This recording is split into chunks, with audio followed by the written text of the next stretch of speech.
Hull Breach Volume 1 is an anthology of tools and scenarios for the Mothership RPG, developed and produced by Ian Newsom and published by Anodyne Printware. The Kickstarter raised almost $500,000, and this was before the official Mothership 1E came out. But when Mothership was updated to the so-called first edition, Anodyne updated Hull Breach to be compatible with the newer rules. Ian sent me this deluxe package, all of which can be purchased from anodyneprintware.com, but this video is not sponsored. As always, whether it's sponsored or not, I'm going to give you my honest opinion on the thing. The most important and remarkable item in this package is the book itself, which contains a vast majority of the anthology's contents. It's a 232-page, full-color, stitch-bound book with a single bookmark. Incidentally, the book feels a bit slim, I think because the cover is so thick, but when you crack this one open and start reading it cover to cover, you quickly realize how dense the information is, and there's virtually no pattern repetition or redundancy of that information due to the fact that it's an anthology with a bunch of different contributors. In other words, it's a very intense 232 pages. I'll be going over the actual contents of these pages for the bulk of this video. One of the patches that comes in the deluxe edition is an inverted triangle with days since last hull breach and a counter, presumably going from 1 to 0. The other patch reads, "Escape pod pass non-transferable." Very firmly sci-fi.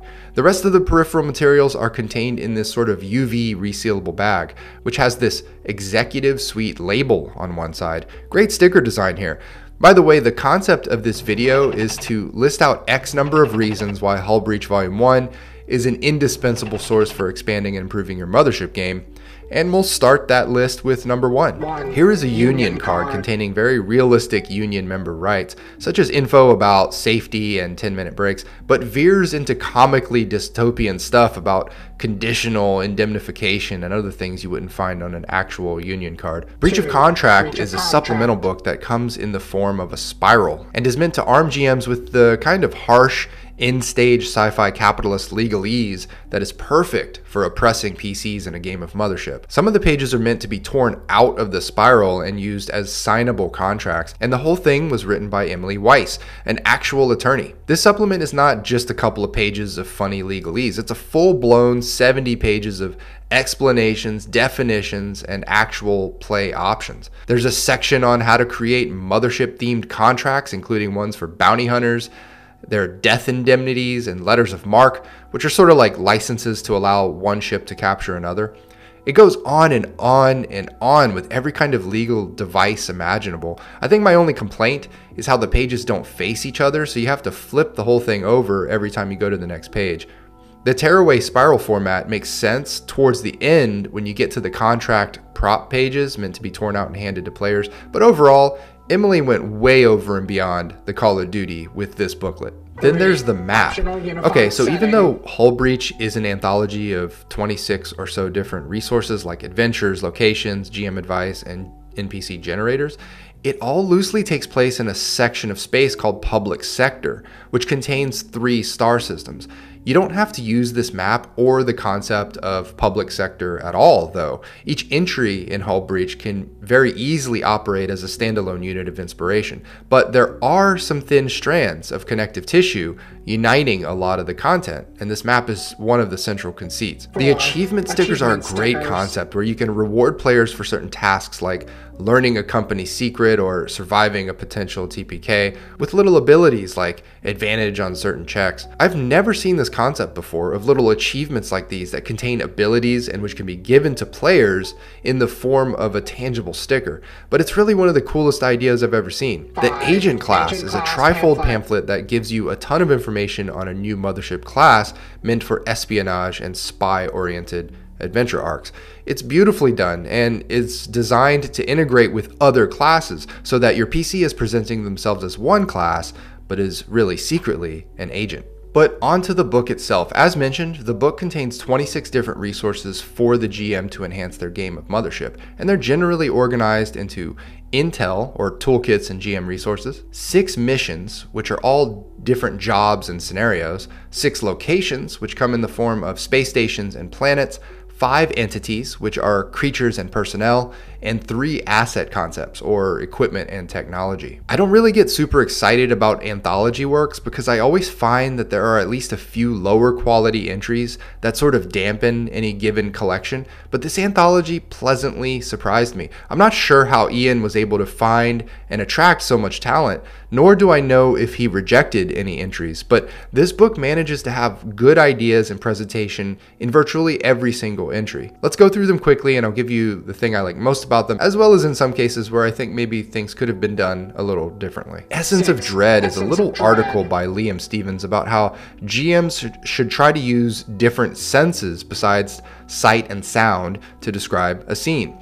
Describing an unfamiliar sci-fi scene with smell and taste will have a much stronger and immediate impact on players, since those two senses can be tapped along lines of relatability. By the way, there are so many pages I'm not going to show you in this book because I don't want to spoil all the content. I'm generally just going to show you the first couple pages of each. Anyway, with this article here, it's hard not to agree. And the best part is that it's applicable to any RPG in any genre. Using smell and taste descriptions is absolutely great advice. I would have loved to have seen more examples in this table, though. The Handoff is a 5-page guide on how to design a scene, or even a mission, centered around the proverbial handoff, where your party is meant to deliver or take delivery of something or someone, and the group you're making the exchange with is invariably not to be trusted. Like I mentioned earlier, this book is designed to be very information dense, so you're getting a lot of information per page. In the example here, 5 pages of text can be unpacked into dozens of handoff scenarios. I like the presentation and the concept here, but would have liked to see more package ideas. Oh, actually right here it says see page 180 for more packages. And if you'll notice, there are a ton of little cross-references to other entries in the book. This concept of interweaving all the entries together definitely sets this anthology apart from others of its kind. It's not just a pile of ideas from a dozen different authors. There's a shadow of actual synergy here. This entry is definitely in my top 3 favorite of the entire book. It spells out everything you need to know on how to play the monster in Mothership. It somehow manages in 14 pages to create what is essentially the other half of the Mothership RPG, where you operate against the alien, hostile, disgusting humanoids invading your right to propagate across the sector. This is not a half-baked concept here. There is so much I want to discuss, but by doing so, I'd end up showing you the whole module. There's a special character sheet and 4 alien archetypes that you can play as, each with evolutionary power-ups as you accumulate so-called wrath. This could easily be a standalone game worth 150 pages of content. I have 0 complaints about this entry. The Osprey's Quarry is an 8-page module detailing a pirate ship called the Osprey, which you can insert into any Mothership adventure at virtually any time. The reality that this module tries to impose is that water is scarce, and the pirates of the Osprey are trafficking it. You can replace water with any other resource or commodity you want, but the fact is these pirates mean business. There is an abstract Mothership style map of the ship, as well as a detailed description of the 5 crew members. I love the concept of having a full ship and crew detailed that you can stick anywhere at any time, complete with their own history and motivation. But this brings me to my chief problem with this anthology. I found it hard to reconcile the different layout styles from entry to entry. There is hardly a single style that I didn't like. It's all very creative and often colorful and innovative, but if they had just picked one style, or at least one style per section, such as a style for the resources and another for the adventures, etc., then both reading and later referencing the information in the course of play would have been a lot easier. A Pound of Mysteries gives you a pretty good toolkit for crafting a mystery in Mothership for players to solve. The key components to a good mystery in this game are timelines, vivid descriptions, and being generous with clues. The thing I like about this entry is how it lays out a simple clue map in a clean, easy to understand diagram seen here. The problem I have with this entry is how a map might end up looking like this. I'm not sure about the utility of a diagram this complicated, but I think it depends on the ability of your players to focus and take notes. If they are high-functioning individuals who can elicit and retain critical information, and you are likewise a smarter than average GM who can spin a bunch of plates at the same time, then a clue web like this one is perfectly fine and even pretty helpful. Wardenless offers an 8-page guide to running Mothership without a GM, or warden as the game calls it. You're meant to utilize a deck of cards as the oracle, and the cards generate conflict as well as dictate when solutions have been found. After reading through it a couple times, this one thing here kept jumping out at me. The game ends when a player reveals a 4th heart card and horror consumes the crew. This, to me, as well as a couple of other spots, makes it feel more like a board game or a card game than an RPG. There are already mechanics in Mothership to dictate how and when a crew member is consumed by horror, for example. But that being said, this card system had a lot of fun concepts in terms of forcing a story forward so that things actually happen during a session. And I think with a few tweaks here and there, it could be absolutely perfect. Bones and Videotape is the first of several missions included in the book, and this one involves PCs on a search and rescue mission to an ancient alien ruins expedition where they are able to trace and detect unusual energy signatures by using a special video camera. I have to point out the map in this one, which I think is great, and it's also worth noting that the entire scenario is presented in bullet points, which is such a welcome approach compared to text walls. In the adventure, PCs discover 7 different videotapes that slowly reveal the nature of the threat they're facing, and this is such a great concept borrowed from film. My only gripe with this adventure is that it ends on kind of a downer no matter what you do, so you might want to tweak that a little. Helium Hysteria finds PCs at a mercenary training facility doing some lethal interdiction training when suddenly the base's reactor tanks burst and start leaking helium-3. The helium-3 starts causing all kinds of psychological effects on the people at the base and jeopardizes the life support systems of the base as well. This is probably the most straightforward and easy to read and digest entry in the whole book. The layout is not trying to be exotic or creative in any way, and I can appreciate that. On that same note, you don't get a strong sense of identity with this particular scenario, nor is there a definitive finale to work towards. It doesn't quite commit to a narrative from start to finish, and instead gives you D10 tables to sort of roll your own and fill in the blanks. Residue processing is a devious, cynical funnel that puts PCs in dehumanizing rubber suits that have comically exaggerated expressions. They're all trapped in a corporate-funded science experiment that quickly devolves into a desperate bid to survive. If you're not familiar with funnels,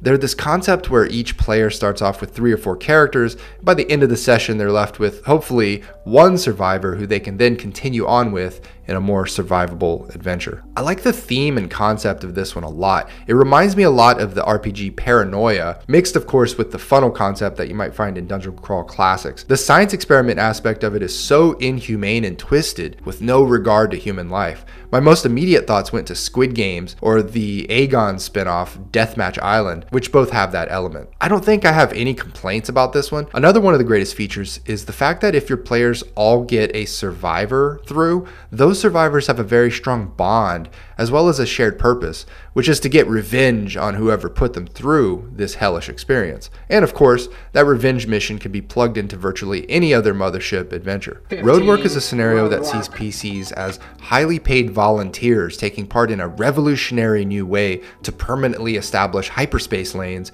using some new technology. They start running into problems when they start encountering multiple versions of one of the lead scientists, and the multiversal madness starts to unfold in fun ways. On the plus side, this is just really good science fiction. It's one of those moral tales almost, where humans are being punished for messing with things they don't understand. On the other hand, the author recommends that you play the scenario out over multiple sessions, and the way it's written, it's true, you can't really unpack everything in a one-shot here, which means you'll need to dedicate a lot of table time to see this story through. Vibechete puts PCs on a space station that was built to be a forest reserve. The corporation that owns the habitat is about to shut it down after being condemned, so the PCs are there for one final look-see before the whole thing is towed to the nearest scrapyard. The problem is that there's a murderer on the loose, and that murderer is very much styled in the mold of Jason Voorhees, at least in terms of being remorseless and being able to kind of show up wherever. This is one of those scenarios where I kept thinking, why didn't I think of this?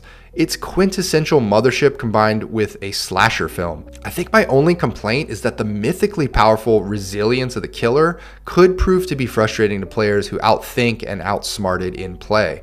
I don't like cheating my players out of the fruits of their clever solutions, but it's definitely a risk in this scenario if played as written. 1,000 Jumps Too Far has PCs waking up from cryosleep thousands of parsecs from their charted path, and the ship has problems. There are 3 distinct factions on this giant colony ship, and some of them are just completely awful and destructive, and the timer is ticking. If the PCs can't get the situation straight in 24 hours, the colony ship is going to crash into a planet. This just feels like a classic Mothership scenario, even though it doesn't have monstrous aliens. And that's a big difference between Mothership and Free League's Alien RPG, the latter of which implies and almost downright demands that you have monstrous aliens lurking about. This scenario is about humans who can be as monstrous as you need them to be. Now, the one thing that the Alien RPG tends to have that this scenario and Mothership generally does not is logically designed, functional-looking starship floor plans.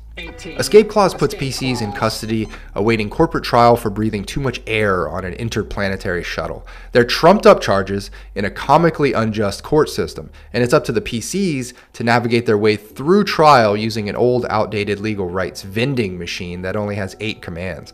This one is written by Emily Weiss, of course, the very same lawyer who wrote that breach of contract spiral book supplement. I do love this concept, and it's got my brand of humor. The crappy vending machine lawyer is called a pro se, which is legal speak for self-representation. It's all really satirical, funny stuff. But that being said, I'd really need to try and run this one to see if it actually worked.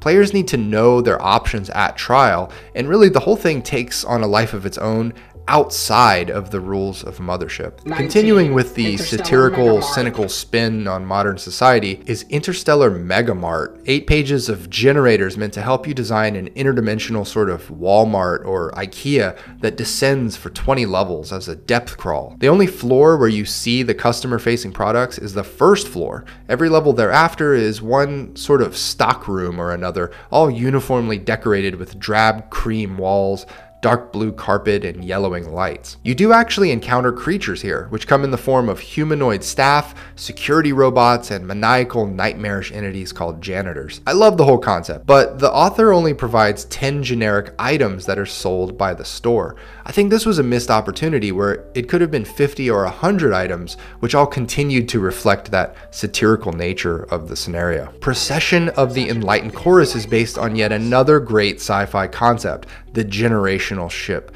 In this case, the ship was violently knocked off course by a massive asteroid. The ship itself would have been destroyed but for automated nanoscale repair systems piecing it back together. But instead of making the ship whole, the repair nanites reformed the ship into a giant mess. Survivors include the PCs, of course, but also 2 factions, the Enlightened Chorus, who worship an old AI, and the Apathetic, a group of exiled, stranded survivors trying to hold out long enough to contact a passing ship for rescue. This is essentially a megastructure crawl, and the PCs are occasionally rewarded with extremely powerful items if they can survive the AI cult and the various environmental hazards. I love all the ideas in this entry and just wish the author, who goes by the name Lone Archivist, who also wrote Orbital Blues and Fist, would have just been given 100 pages to flesh this one out. It feels like the teaser to something much bigger, and you don't really get all the major details that you need to flesh out a full scenario that will deliver,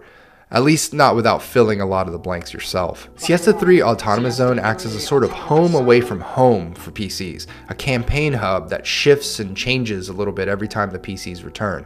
They can barter for items and resources here, and maybe get into some trouble with local factions. It's a cool concept, and I think if you could standardize the layout, you could fill a whole book with stations like these, each with some optional adventure plots and interrelated NPCs. I think the only weak spot is the doodle-style artwork in this entry.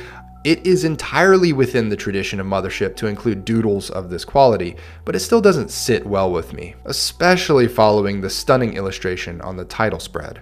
Terrifying Terraforms presents a world generator with 23 sort of default planets that can be rolled on in such a way that you can mix and match their 4 defining attributes of terrain, flora and fauna, human presence, and seeds and hooks. The planet features are all determined by rolling a D100, and the higher the number, the more dangerous the features are. I think at first blush, I was a little underwhelmed by this, especially compared to the world generation tools found in something like Stars Without Number, but then I started to see the beauty in these pages written by Liam Stevens, and that is in their simplicity. You can get a planet outlined in about a minute, which can be extremely useful in certain situations as a GM. But if you do yearn for more detail, you'll have to look somewhere else. Wonderland might be the most creatively ambitious entry in the book. The premise is that PCs arrive at a space station and become embroiled in a pandemic that is causing everyone to experience a dangerous shared hallucination that resembles Lewis Carroll's Alice in Wonderland. Your players really have to play along just a tad in order to get infected. If they want to be super careful, then the whole thing won't work. Once you get the scenario going, the hope is that you can ramp up the craziness at a steady pace, introducing more and more psychedelic imagery of talking rabbits and Cheshire cats and playing card guards until everything crescendos in an unforgettable, unforgivable finale. But easier said than done. If you have experience running games like Into the Odd or Ultraviolet Grasslands, then you shouldn't have any problems here. If you're used to running Mothership like a game of Alien RPG, then you'll be firmly outside of your comfort zone for sure. Bad Company gives you 10 quick NPCs complete with stats, motivations, and combat tactics. I really like the format since it's easy to read and reference. It would have been great to have some character portraits though. Corpocrat Dogs goes a little further by giving you more of a generator for NPCs, specifically corporate types. There's a D10 table for name, appearance, modus operandi, secret, mission, and target. It's straightforward, it's useful, it's easy to use. The one thing these are missing are actual game stats, such as the ones included in the previous entry. Hellkites is a really good one. It details an entire alien species called, well, hellkites, and they have a whole hive societal structure, multiple physical forms, valuable substances that they create, reasons for being angry, and even a whole hive map for PCs to venture into. I think the most important feature of this species is right here. Hellcats are not malevolent. Their goal is survival and reproduction. This is a very inspiring sentence to me and pretty much guarantees a future moral quandary for the players. Parasite Portfolio details 4 really deviously designed alien species, each with a great illustration. I think you could categorize each of these entries in this book along a spectrum, with 1 being barely Mothership at all in terms of theme and motif, and 10 being hardcore Mothership in every way. These parasites are at 10 without a doubt. They exist just to kill your PCs in the worst ways imaginable, and I'm totally here for it. Xeiram is described as a nemesis monster intended to hound and stalk a crew across a whole campaign. They are organic terminators that eat people to regenerate and controlled by corporations to take out undesirables. You only get 3 pages describing these things, but it's enough to fuel entire sessions of fighting and fleeing. My only issue with monsters like these is that there's a chance they can be too hard to defeat and too deadly in a game where death already comes fairly easily. GMs really have to apply this monster with some thought or care if they want to avoid an annoyingly unnecessary TPK. There are some extremely creative items and gear in the last 3 entries in the book. I'm particularly fond of these manga-style illustrations by Nikolai Fletcher. My biggest gripe is that we don't get to see a rendering like this for every item in this entry. Beamed is a 6-page description of a teleportation suit. If you've ever played the Portal video games, then that's a good place to start. But this so-called resonator has some really dangerous side effects. My favorite thing about this device is that it's so tempting for players to use, and you can have it show up anywhere. Perfect bait. Here's some more illustrations by Nikolai Fletcher. I just want a whole book full of this stuff. It's so good. Boombox is the final entry in the book and expands on explosives, what you can get your hands on, how to use them, how to disarm them, all that. I really appreciated the variety of bombs offered up in this section because in my few playthroughs of Mothership, I did feel that the default selection of explosives was a bit lacking. Alright, so that's Hull Breach Volume 1 by Anodyne Printware. You can see how this project raised almost $500,000. In a sea of third-party Mothership materials, the entries in this book, as well as in the Breach of Contract supplement, really stand out as very inspiring new material to insert into the game. And like I mentioned, some of these entries could be fleshed out into entire books of their own, like ones that detail a collection of different space stations, or the lone archivist adventure on the runaway generation ship. There's just a lot of ideas in this project for a GM of Mothership to poach or use wholesale. It's worth checking out. I've left links down below to where you can find it. Leave a comment down below if you have any thoughts about this project or if you backed it or experienced it at your table. And thanks as always for watching. See ya.